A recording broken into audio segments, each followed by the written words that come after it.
Good evening, Goodman Games fans, and welcome to another episode of Raw or Rules as Written.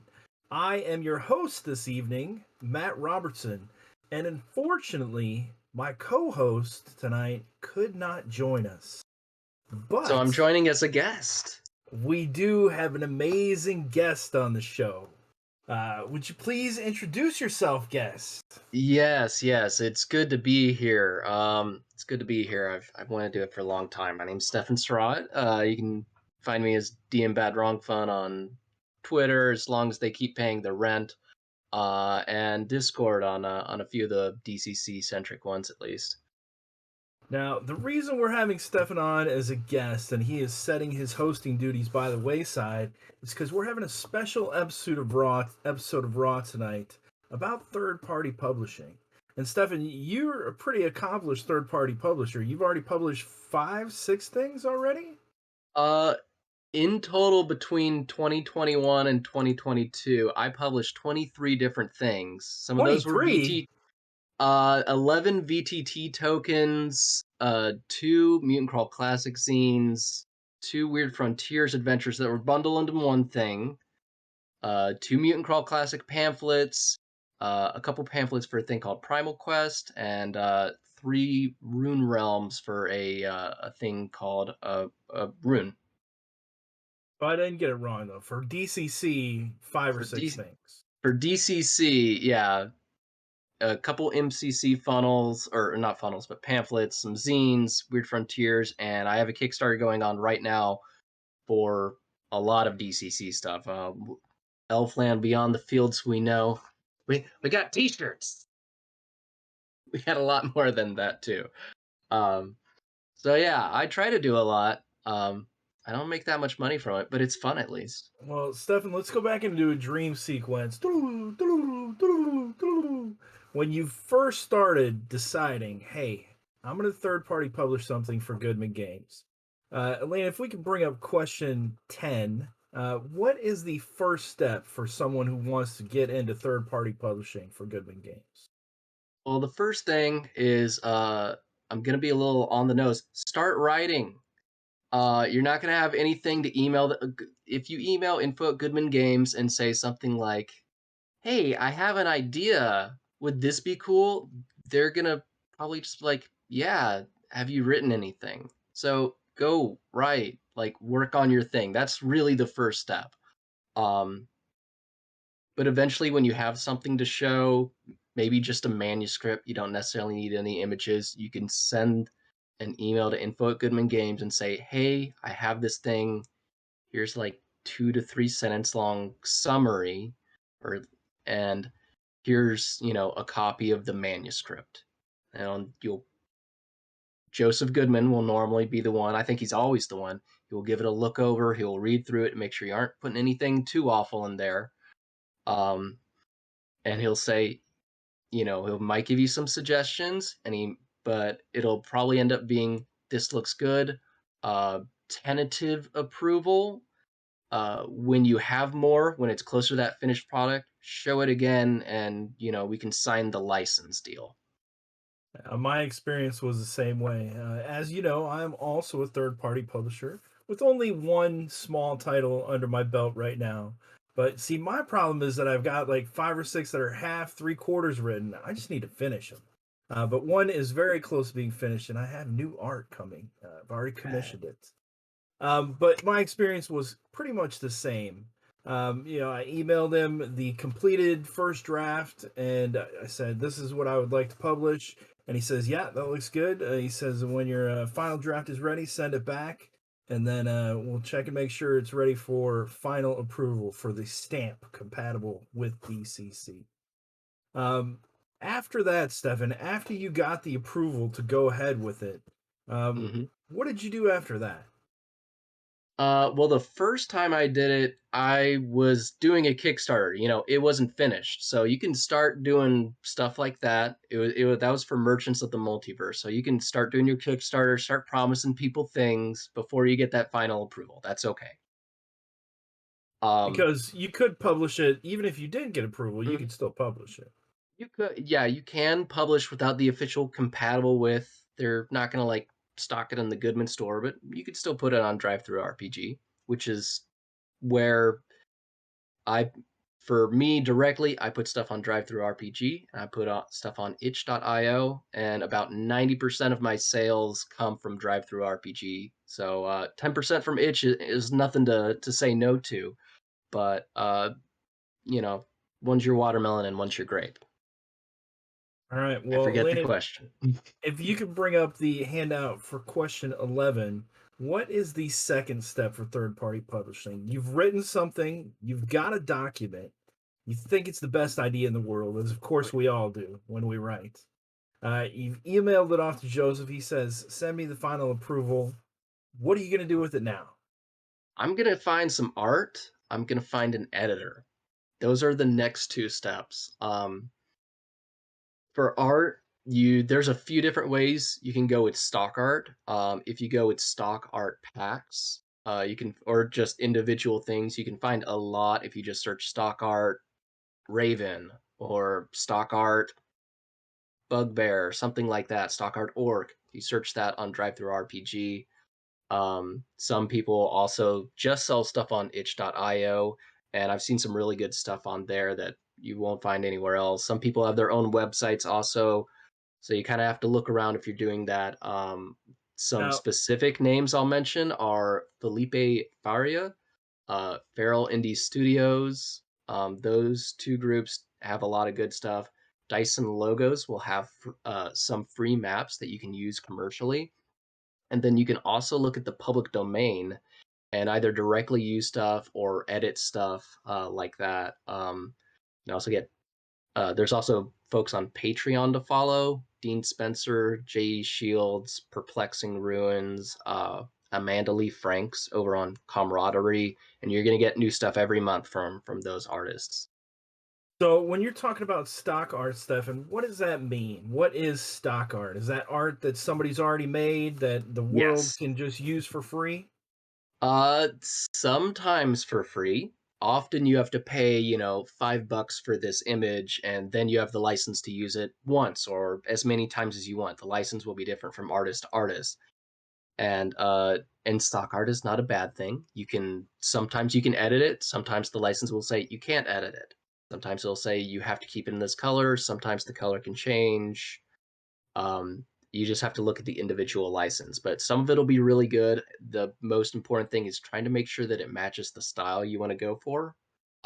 If you don't want to go for stock art, you either got to learn to draw or already be good at drawing, or start hiring artists. For learning to draw, JP Couvert um, has got a YouTube channel that I recommend that has a lot of good stuff, mostly cartography focused, but he makes things really simple. I've been trying to do some myself, and I'm not there yet, but I'm like, hey, I could get good enough where I could at least draw the map for something I publish.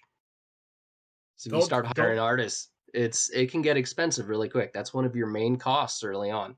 It does get expensive, and that's usually what's held me up is getting new art because I always want to commission art. I always want that art that nobody else has. Yeah, That yeah, it you feels know that good.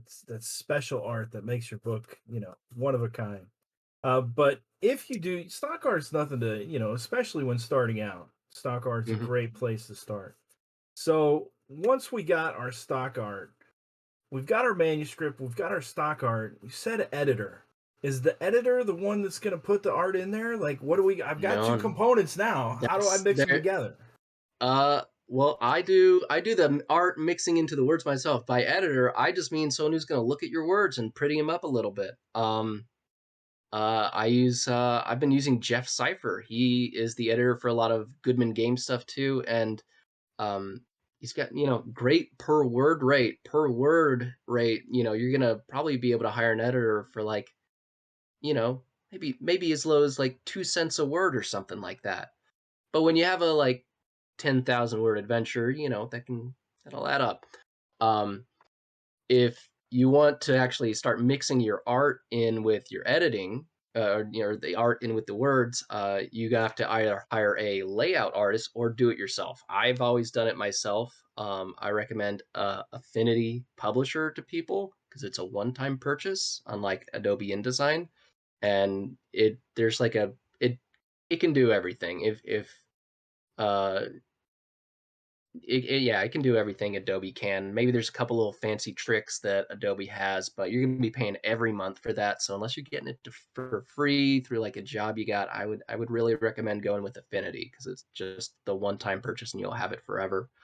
And then you got to learn it. They do have a lot of good tutorial videos online for that program too. And if you want to set up like print on demand, Drive Through RPG has a section on their website where it'll say, you have to have the file formatted very specifically like this. They do have some of their own guides for setting stuff up.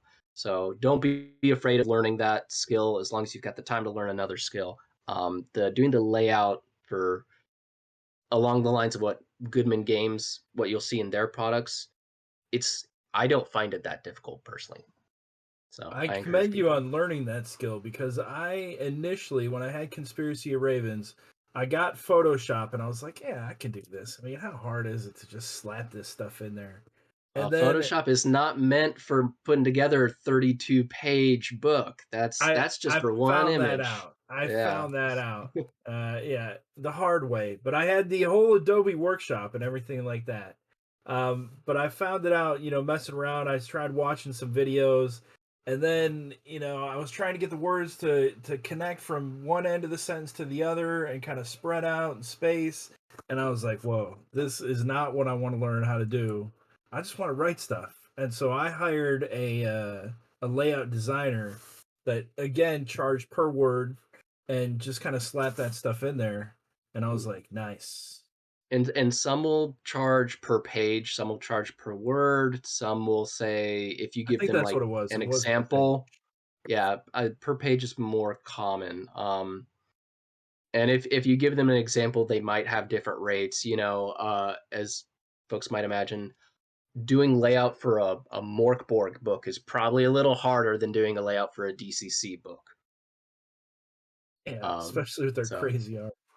yeah, You got words all over the page. and Uh, nowhere over the page.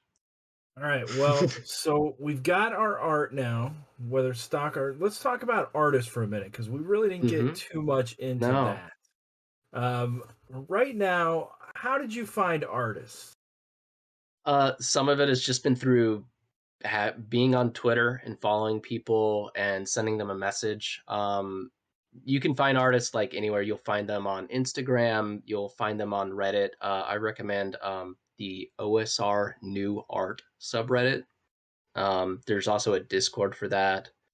Um, so you just got to find them. There's not like a trick I can and say to say go here.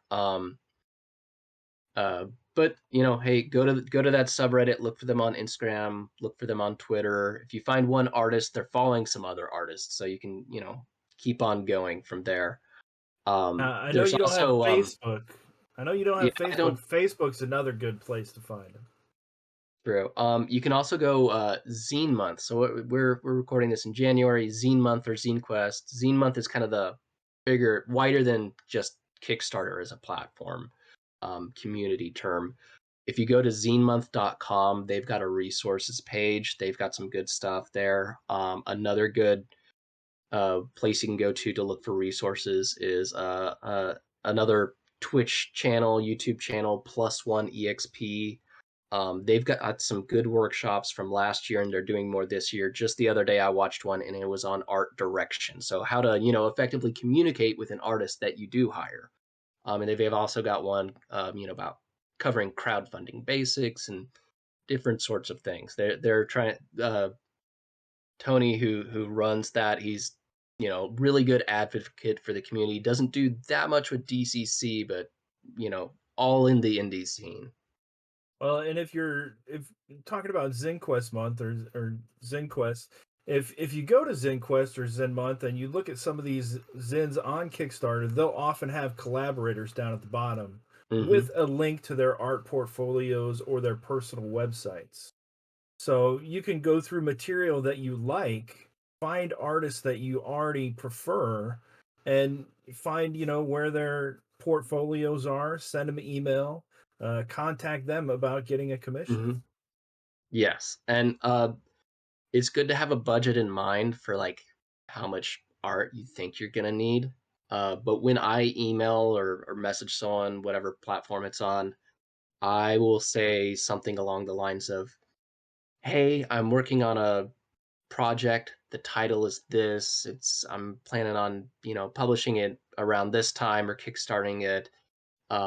If you're available, I need four pieces that are going to be about a quarter page, and I'm going to need one half page and one full page. If you're available, I'd love to know your rates." And And how, sometimes you might have a little like showdown of what are your rates, what's your budget. But most folks are pretty happy to tell you your rates. And if I don't negotiate. If they say my rate is this and I can't afford that, I'll say, hey, that's not in my budget right now. I'm sorry about that, but I really like your work, so hopefully this does well, and I'll have a little bit more money for the next project. And if I've had one time someone come back and say, "Well, hold up, what I would like to do this. So what can you afford? Could you do this?" But normally, I just try to respect that because that is how much their time is worth to them. That is how much the years of skill that they've been training for to do what their craft is. So I just let them establish their rates. well, and speaking of the artist rates, so a lot of people will ask, how much does art cost? And I've seen it, anywhere from like $15 a piece to like $50 a piece, and that's of course going to depend on quality of the art that you're getting. And well, Some not so much quality, but like the artist's demand and artist their how demand, much time they've got to do this. If it's a hobby or if it's their main gig. right? And what was I gonna say? I was gonna say, what I did is, you were talking about haggling. I always try to haggle a little bit, but not because I disrespect the price that they're giving me, just because I'm like innately, I haggle about everything. If we're in a trade show or anything like that, I'm always trying to bargain. I've So I, seen you. I'll come back with them a little bit and banter a little bit, usually in a friendly way and always respectful. But yeah, I usually try to respect their prices as well. I'll say, well, can I get like one little quarter page? If I'm getting like a bulk, like 10, Yeah. pictures or something like that.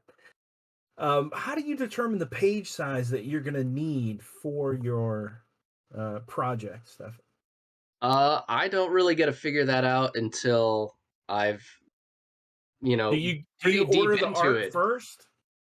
I sometimes I do. I try to. Uh, I do it both ways. So I got my Kickstarter I'm doing right now. I and some of it is a mix of stock art and art specifically made for it. And so it is like the Blood Rose Curse, the Beauty and the Beast inspired adventure I got. It I stuck everything, all the words into Affinity.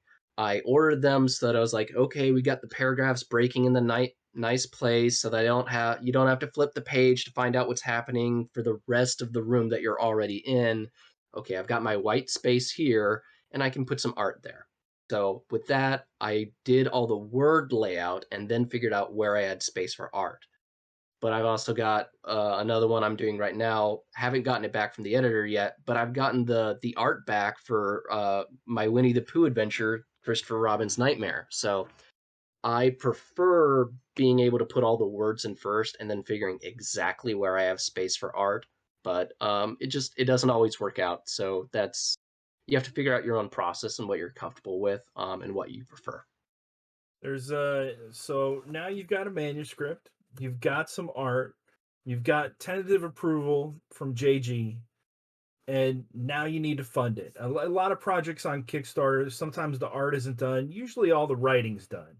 Yeah. And, they need to fund art because art is an upfront cost. Sometimes books are already produced and ready to be printed, but a lot of the Kickstarters, that's what they're funding. You're paying for the art. But how do you fund these projects, Elaine? If you could bring up question 13 for us. I know that you and I have both used Kickstarter. Um, Hmm. let's talk a little bit about that. Did you just hop onto Kickstarter and say, "Hey, Kickstarter, I want to"? Kind of. It's pretty easy to make an account and make a Kickstarter. You're not necessarily it's not necessarily easy to make a good one, a, a pretty one, or one that's going to make a lot of money, but it's pretty easy to make a Kickstarter. They the It's a pretty intuitive setup they have on there. The first one I did, Merchant of the Multiverse, I did it in partnership with the artist. There was no investment going in. I was writing the words, or I wrote like 90% of the words. He wrote some, and he did all the art, and we just split all the profits 50-50. That was the agreement, and it's still like that because on Drive Through RPG, you can set it up and do a profit sharing thing. So that's how it is. There's no investment going in. That Kickstarter, I think after that, I ended up with like $700 that was mine after all the expenses were done. And that helped me start buying art and doing stuff to prepare for the next thing I did. So far they've mostly just been helping fund the next thing. And the current one I've got going is doing really well. Hopefully it will do more than just fund the next thing. I Stefan, can I you're not rich yet. I will be very transparent. I will be very, very transparent about my finances for this. Actually, I keep everything in a spreadsheet because you got to, because you're going to pay taxes on this. This is true. Yeah, and don't do them late. You're going to get lots of fees if you do. Keep track of everything. Pay your taxes on time. Your sales tax, which is quarterly, and your state and or federal income tax. In 2021 and 2022, I had $14,600 in revenue. Just what I took in. After expenses, I had $2,300. That's about a 16% that I got to keep, 16 cents out of every dollar. That's not very much for 2 years of doing this. I was not able to pay myself very well. That's pretty pitiful wages. But I enjoyed doing it, and this is my hobby. And basically, what that amounted to is I got to pay for the books that I buy. Yep. That's what I got to do. So for Conspiracy of Ravens, I think after expenses, I made about $1,000, and I put most of that away for art for the next project again. But that was 2 years ago, so my wife has already spent that money long, long ago. So and I was even asked her in the bank account. I said, "Hey, do I still have that $1,000 in there?" She's like, "Oh, I don't think so." And I was like, Oh no. How could uh, this be? gonna have to fund the next project out of my Christmas money. Um, but yeah, it's not a get rich quick business, but it is fun. I do enjoy it as well, which is why I think we keep doing it. Yeah. Um, Elena, if you could bring up question 14 for us. Uh, so you get on Kickstarter, Stefan. You type a Hmm. Kickstarter out, and one thing I should mention about that is I went and looked at a bunch of Kickstarters that I Oh yeah. liked, and I copied a bunch of their stuff. I was like, I like Yeah. this, I like this. Look at where they're putting lots of text. Look at what kind of text first. If you're seeing a lot of flavor text, or you're seeing like what they describe the actual physicality of the end product will be. Look at where they're having their graphics, what kind of graphics and how much they have. Like look at that and try to study it. Look at the ones that you backed that didn't do well and the ones you backed that did do well. Yeah, and so even after I published the first one, I saw it and I was like, oh, I could have fixed that, and so the next one hopefully will be much more spectacular. But how do you print and fulfill your projects once they're successfully kickstarted? So you've got your material, you've got your art, you got your tentative approval, or maybe complete approval by now. Yeah. You've got your Kickstarter, it's funded. Now what? Um, it's funded. You're gonna be able to export from Kickstarter a big backer list. Big Excel sheet is what you get. Um, and it's gonna have people's addresses and all the stuff that you asked them to fill out in their survey. That anyone who's watching this probably knows how that works. You probably received a bunch of it. Um, you need to, first off, you may have promised them different things. You may have done a PDF only thing, um, which I would really recommend trying to at least do print on demand, at least, because you can set that up with Drive Through RPG. You can get them printed and shipped directly to people, and you don't handle any inventory. So that is an easy way to get your stuff out in print. And I would get your stuff out in print. The adventure that's in my zine Mysteries of the Multiverse, Darren Campbell showed that to me. He was just asking for feedback, and I went, "Hey, what's your plan?" And he went, "I'm probably just going to release this on Drive-Thru RPG." And I went, "Not even in print? No, not even print on demand." I said, It's just, if you do that, it's probably in all likelihood going to get lost in the swath of the like 1,000 things that are released on there every single day. So get your stuff in print. It's going to be a lot easier for people to remember. Um, People generally, if they're buying stuff like this, they love having the staple bound stuff. It sits better at the table. You're going to get a better, uh, just print on your print run if you do a real print run. And that means contacting a printer. The easiest way to do it, and the way I do it, is mixam.com, mixam.com. And they've got a really nice platform on there. You basically format your stuff correctly, make sure you've got your PDF with the bleed and all that, upload it, and you can see a digital proof. You can order, just one copy, though it's going to be kind of expensive for a proof copy, but you probably want to make sure that before you order 200 that your one looks good. You can have them ship it all to your house, and then you can mail it out all from there. That's what I do. You can also contact people that will do that for you. Exalted Funeral will print stuff. Um, I believe on Spellburn last night, Jared Crater, he's got a new company, Space Penguin Press, I believe is the name. He's printing some DCC stuff, though. He might already have his schedule pretty filled in. He But sounded there's like he other. had a lot going on. He did. But there's other companies who will handle this for you as well. But it when last time I did it, it was a long day of packing modules and zines into envelopes, um, and getting them ready for the mail. But it's you keep track of what you're doing, and you can do it yourself. It's gonna take a good solid afternoon or maybe two. Now, for printing, Stefan, I lucked out. My wife has a best friend who she went through all of middle school and high school with that is a manager at a printing company. So I really lucked out her You having this did. friend. And so, I was able to go in, with a private meeting, just like I'm a normal customer, and look at all the paper quality sizes, bend them and flip them back and forth. And I think, those people will send you swatches or whatnot. I know Hmm. DTRPG will send you different samples. But Yeah. I could see the whole printing process quality, so how some of the ink looked on the paper, and so going to an in-person print shop really does have its benefits. It's a little more expensive. I did get a free lunch out of it because bartering again. I was like, I'm a customer now. I said, "Are you going to take me to lunch?" Business meeting. But afterwards, the thing I liked is I could go right down to the printing shop and all the boxes were ready for me to pick up.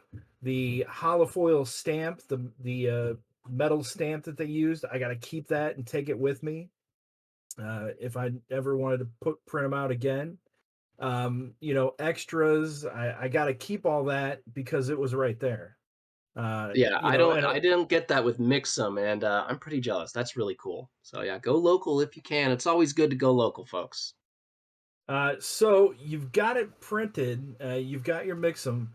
How are you fulfilling it? You did it. You buckled down in the living room and shipped them all out. Oh yeah. That's how I did it. Bought What about a shipping? How did you pay for shipping? Like, did you so search? I saw people online. Actually, I believe it was on the Zine Month Discord channel that I saw it. People recommending pirateship.com. And it's a shipping company. You get discounted rates that are lowered. If you're mailing same exact thing, you walk down to the post office, you get a lower rate than what you would pay in person. You can do first class, or you can do medium mail. You can do all sorts of things. You put in your weight, your size, and they'll print stuff. To figure that out, make like a fake parcel, get whatever packing envelope you plan on using, put a module that you have in there that's like, you figure it's around the same page count, same size, and just go down to the post office and ask them to weigh it. They'll weigh it, and then you write down that, how much you got to plan for, and you can go on pirateship.com, plug it in before your Kickstarter, or at very least before you charge folks for shipping, because you need to know your shipping costs. If you think it's going to cost $5 to ship the thing out, but it costs $8, uh, you're going to lose a lot of money all of a sudden that you thought you were going to be able to keep. And that has absolutely sunk some companies. I charge shipping during the Kickstarter because I'm able to have a quick turnaround time. If this was something, I'm my thing's going to end in a couple of weeks. I plan on shipping in 2 to 3 months, so I'm charging now. If I thought I was going to be shipping in a year, I would not be charging now because I don't know what shipping rates are going to be like in a year. Matt, we got a little static from you. Well, one of the other things for you, sorry about that. Hopefully it's fixed now. Yeah, better. Uh, one of the other things from shipping from a local printing company is I had them do all my packaging and shipping. So they printed out those cool little STP logos like Goodman Games sends out, with some custom art from Davin Klutz. The Humsier was on there, and it looked real awesome and professional. I think that was a couple hundred extra bucks for those labels right there. But they packaged and shipped everything right from there because they got a discount through their business UPS code or something like that, I think. Yeah, they'll And have something so like that. it would have ended up costing me a little bit more, but I would have had to do all the work myself. So basically, I just paid for the labor for them to package it, and then the lower shipping costs kind of worked out. So you've got your project, you've got it done, published, shipped, fulfilled, sent off to everybody. Elena, if you could bring up question 12 for us. Now you've got a business, Stefan. Do you have to be officially registered as a business? I mean, we talked about taxes a little bit. You, Uh, what makes you a business where you have to file taxes? well, you don't have to be. You can just be some guy that does this. You don't have to register an LLC, and but you do have to declare it as income on your taxes. Um, and neither of us are accountants. We're not giving you real legal tax This is information. 100% true. I'm definitely not an accountant because when I said earlier, make sure you pay your taxes on time, it's because I didn't, and I had late fees that costed a lot of money. Um, I have a registered LLC, and I have to pay every year to re-up that and keep it as a valid business. I wanted to How, do that. how did you Um, get that registered LLC name? I oh, it's been a couple years, so it's a little fuzzy, but you can just go on you'll find whatever state you're in. Just start googling things. I found basically a company that would do it for me and handle a lot of the paperwork, and I paid like $100 extra for to have them do it because uh I wanted to pay them to be smart for me. Well, because they know what they're doing, right? They know They all the sure boxes to do. fill out and all the check marks to check. So yeah, that's smart. Because otherwise, you don't know what you don't know until you find out that you didn't know it, and then you could Yep. already be in trouble. Yep. So becoming a LLC, does that have any benefits? I get an employer ID number, um, which there's a couple websites out there that if they think you're a business, they'll sell you like some furniture at a discount. So it kind of paid back for himself when I bought an expensive couch. Um, Beyond that, not too much. I mean, if for some reason someone wanted to sue me because of things I did or didn't do from what I promised, I, as a person, would be legally protected, and they would get the many assets of the business, you know, all that money I got, and some extra modules I got on the shelf over there. All your Um, pens and paper. yeah, they get all that. So there's that. And I can also. to an extent, put myself kind of down as a reference on a resume. So that's neat. It did help me get a better job. Um, but really, there's not all that much. I wanted to do it so I could be a real businessman. But you Yeah. don't need to do that. You didn't do it. I'm just a guy with a business name. I did look up the name to make sure nobody else, had it or anything. I didn't want to infringe on anyone's actual business. And so, yeah, I'm just a guy with a name that files that extra income on their taxes. Well, with a business name, Stefan, and I don't know if this varies from being an LLC or personally, write-offs, tax write-offs, like going to conventions, Yeah, selling, being a vendor at that convention, stuff like that. Do you get to mark some of that stuff off on your taxes? And does I it make a do. difference? Um, it makes a little bit of a difference. It depends how well I, do in that year. That said, you can't write everything off. If you keep on not making money, the IRS will go, that's not a real business. Businesses make money. And you will get audited probably. I'm thinking, this might be the year. That's why I got to put something out because they might be writing my name down and say you're not making enough money. Because Yeah. I think I made under the amount. I still declared it, but I made under the amount where I had to declare it. So I declared it anyway, though. I'll say last year I technically made negative money because I had printing expenses from the prior year's Kickstarter, but I got the money in the prior year. So I made the money in 2021, but I had to spend it in 2022. So I better make money in 2023, otherwise I'm in trouble.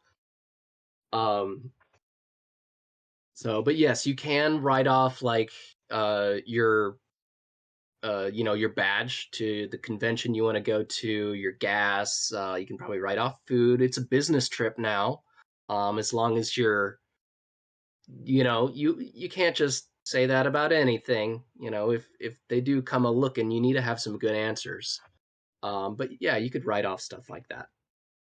Well, we kind of already spoke about it, but Elaine, if you could bring up question 15, is third party publishing profitable? And it is profitable in a sense. Yeah. You're at least breaking even, but the profit is more in the camaraderie and the friendships that you make, and being able to talk about your passion. I think that's the most profitable part of it. How about yourself? Yeah, not super profitable. We'll see. This year hopefully will be different. I got my Kickstarter's doing pretty swell, but I also have like a lot of added expenses to it. People are extra excited about it because I'm like doing patches and stickers and bookmarks and music and T-shirts and like a whole bunch of stuff. So that a lot of costs rise. So hopefully it will be more profitable. Hopefully my 16 cents out of every dollar maybe can become 20 cents out of every dollar. I don't know That's what it'll be.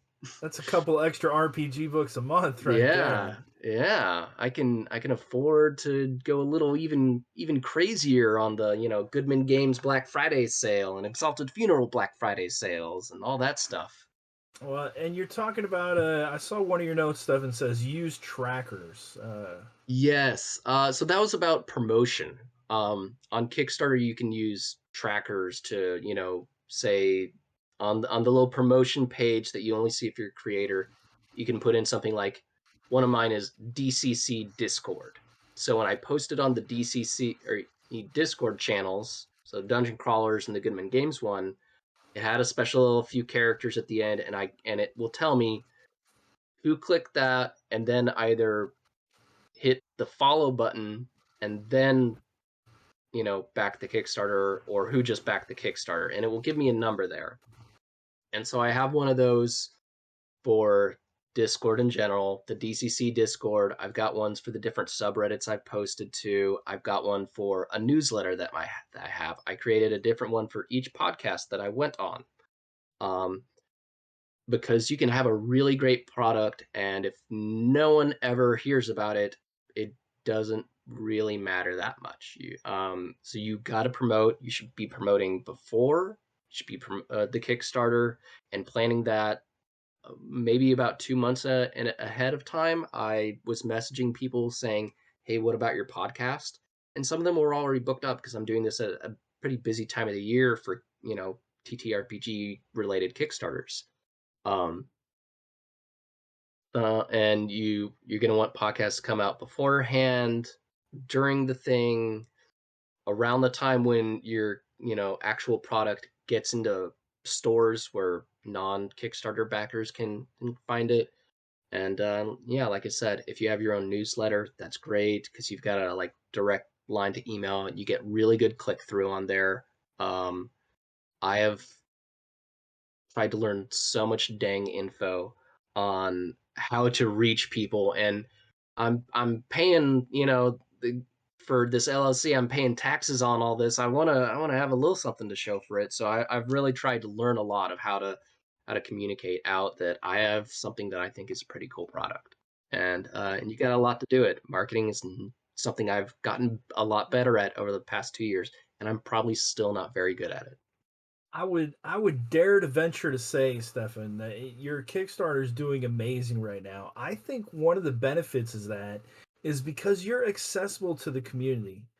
So I've seen Kickstarters that haven't really done great in our space, and sometimes it's just because you have no idea who that person Mm-hmm. is.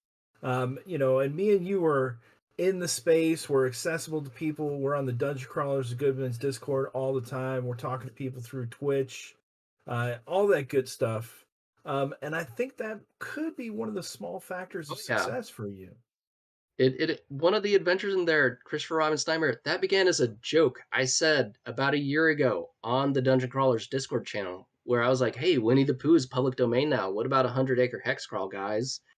And I got a response that was like way more positive than I thought I would get. I was just joking, and everyone was like, "You gotta do that." So I made a point crawl because I'm not doing 100 hex crawl.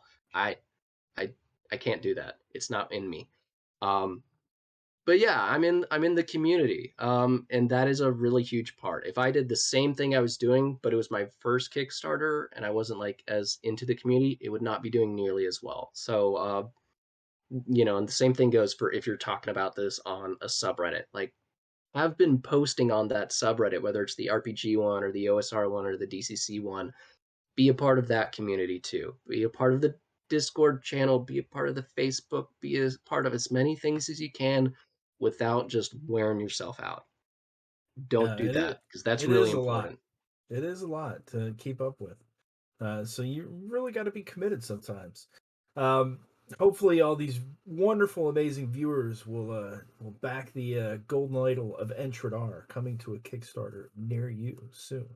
What a Um, title. but let's talk about your last notes here, Stefan. Just right. You've got a successful Kickstarter. You've got something published for Goodman Games. Let's take one little step back real quick first. Yeah. Um, After you get it done, and Joseph Goodman is given the stamp for it, he wants to sell some in his store. Yes. He will. Most people will sell at or will buy at like half what your retail price is. That's the normal wholesale price. Joseph Goodman will do better than that. I'll let those viewers out there get to the point where they're getting a license to find out how much, but like he really supports people. He really wants this. He must read my newsletter because I posted a little zine that's like two pieces of paper folded back and forth, and I just said on my thing like, "Here's the PDF, here's the PDF setup, so you can print it at home and fold it up yourself." And I'm just giving this away for free. It's got some silly things I wrote in between meetings at work, and some art I got from the Perplexing Ruins Patreon. Um, and Joseph went, "Hey, I want to carry that. People like little weird stuff like that. I like that you stapled it at home, that it came off your printer." He wanted it, and like, it was. I think it's gonna be on there for like $2 or something. But like, it doesn't matter that it was like this dirt cheap little thing off my printer that's sitting on the floor next to me. Like, he wanted it. He's so supportive. But you're never gonna get there unless you write, and you're never gonna get good at writing unless you start writing. A wise dog named Jake from the show Adventure Time said the first step towards being kind of good at something is sucking at something. My first adventure that I wrote, Matt, you did art for it in the 2020 Gong Farmers Almanac. I've seen some people run it online, and so people must like it. People not who are not me have run it, but I can go back and read it and go, I would have changed this. I would have changed this. I got way too much box text right here. I gotta cut like half of that. Like I was. Hopefully, I'm getting better every time, but I had to start and just do it for a while. I mean, I didn't want to say anything, but I think it's developed kind of a cult following because when else have you ever been able to go through a dragon's anus? So if you have not seen Dead Dragon Peak in what was it, 2020 Gong Farmers Yeah. Almanac? If you have not seen Dead Dragon Peak in the 2020 Gong Farmers Almanac by Stefan Surratt, art by cartography by Matt Robertson, then go check that out because it happens. Yeah, go through those intestines. You're gonna encounter multiple sphincters.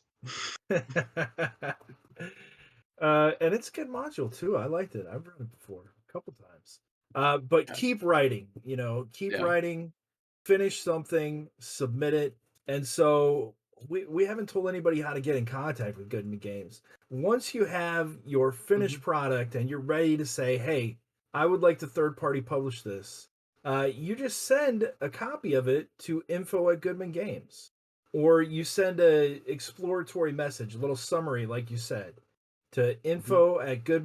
info@goodman-games.com and say, this is the summary of what I'd like to work with.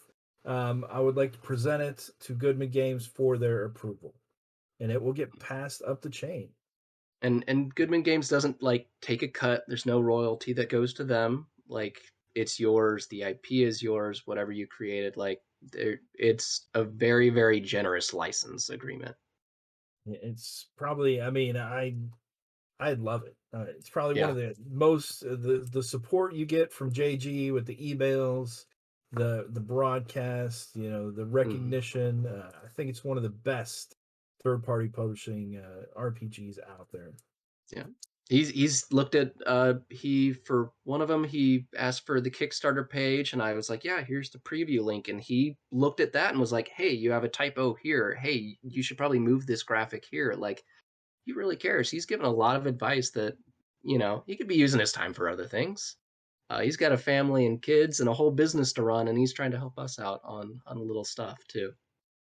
Well, Stefan, I think we've come to the point now where you should tell us a little bit about your Kickstarter that you currently have running. And Elaine, if you could post that link for us, what do you I got posted there? it a little while ago, so Oh, it is in there. Yeah, Elfland Beyond the Fields We Know. I read The King of Elfland's Daughter that inspired Michael Curtis to write the son of, or the Queen of Elfland's son, that module. And I found that book really inspiring as well. So I made it's a lot to it. There's a zine that is like a solo. It's a judge's toolkit scene for running a bunch of stuff in Elfland that has like different locales, so you can have like mini adventures that kind of inspire different stuff, or it can be a short adventure that night. Traps versus magic items, and I've also like formatted what where there probably should be a table of comments contents. It's been formatted so that there's a bunch of question prompts, and you can also use it as a solo journaling game in case your players have no interest in going to Elfland. You'll still be able to have fun with it, and is create this a perhaps a zine? Is unique. this a zine That or a is box? zine. That is a zine, but I also have modules and adventures. I've got a double feature adventure module that has two level 2 adventures. One is a point crawl set in the Hundred Acre Woods. You're gonna encounter Winnie the Pooh, Kanga, Christopher Robin, all your favorite newly public domain friends. Um, and you got to save them. The Elf Queen is, up to no good there.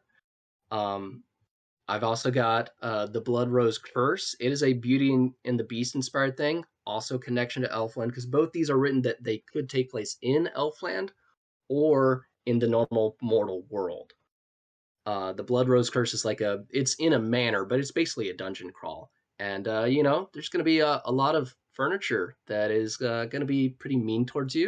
There's going to be a beast. I won't spoil anything more, but it's a pretty fun time. Matt's been through it. It's gonna be a rose, I think. Oh yeah. So are these modules going to be 8.5, 11 size or zine Th- size? Those are 8.5 by 11, and I also have a pamphlet funnel adventure. So it's just one sheet of paper front and back, folded up trifold style, and it's like a little funnel that you can run in under 2 hours. That can either end in Elfland or outside of Elfland if you want. But it's basically the PCs get kidnapped by a witch, and she wants them to mine the literal heart of a volcanic mountain out of it in Elfland, and she's a winter witch from the winter courts. So and like a under 2 hour funnel. So you can take that down to the game store and get a real sweet bite size session where people don't have to commit for 4 hours or anything.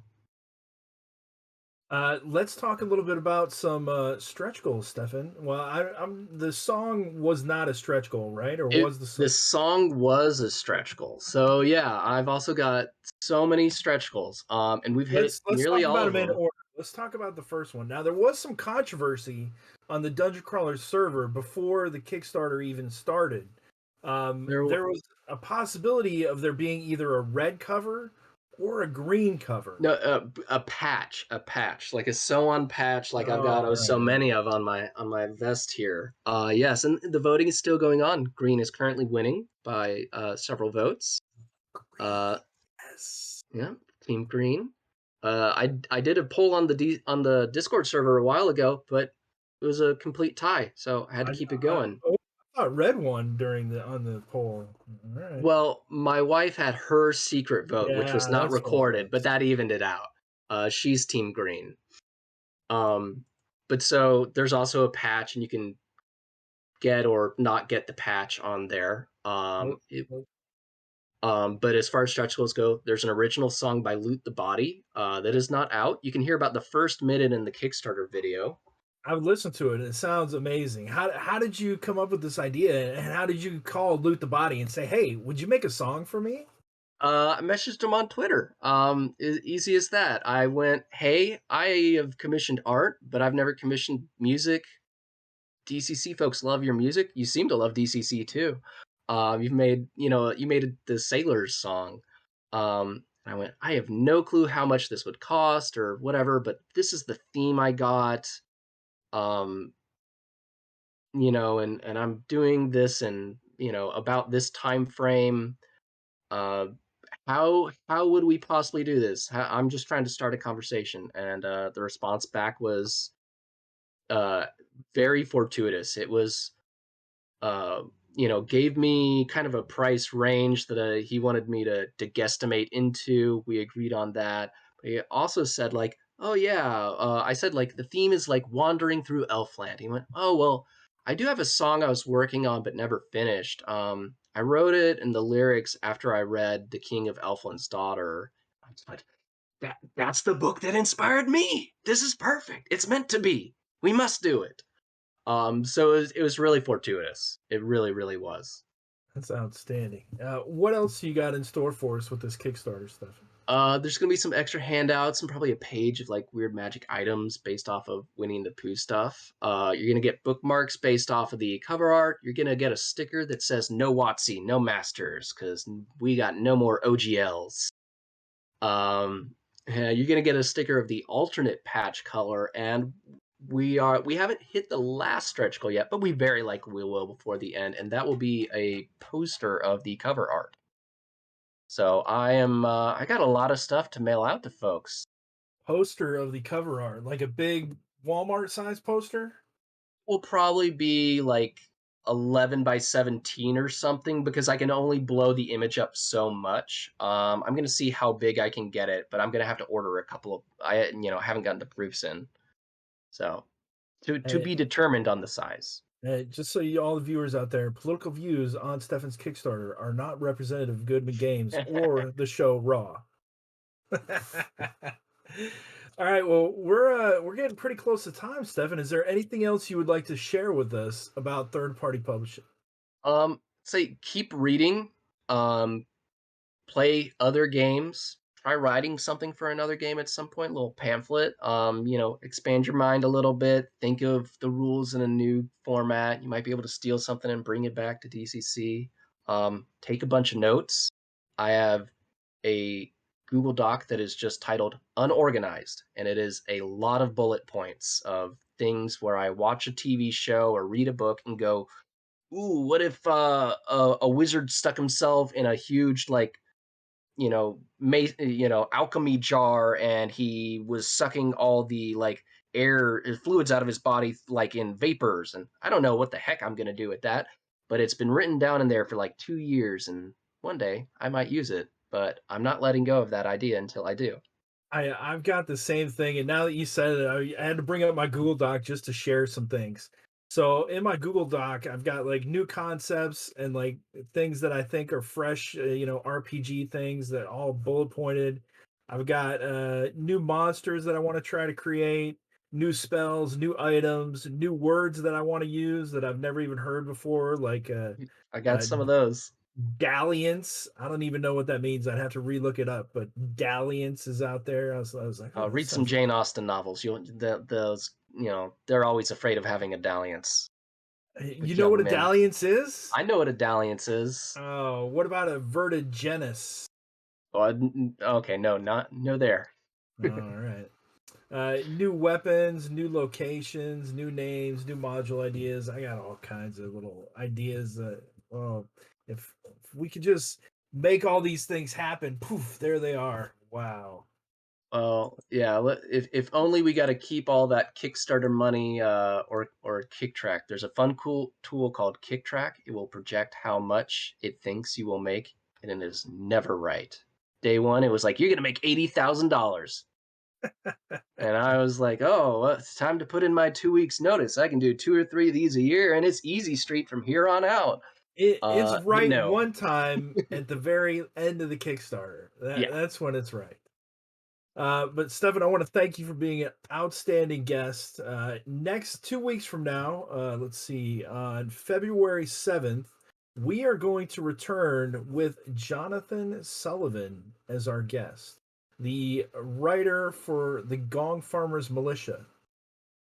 And we've got a couple questions on the DCC RPG rules. We're going to start heading into MCC RPG and transitioning to Mutant Crawl Classic rules. But we still got a couple questions on there that I thought he could help us out with about the retainers. And I believe those are your questions. So, hirelings, retainers. He wrote the Gong Hmm. Farmer Militia about hirelings. So I figured he would be the perfect guest to have on. Oh yeah, he'll be perfect for that. We can get some good answers for you because I won't have them. But that is our show for this evening. So we will see you guys in 2 weeks, and thank you for watching Raw.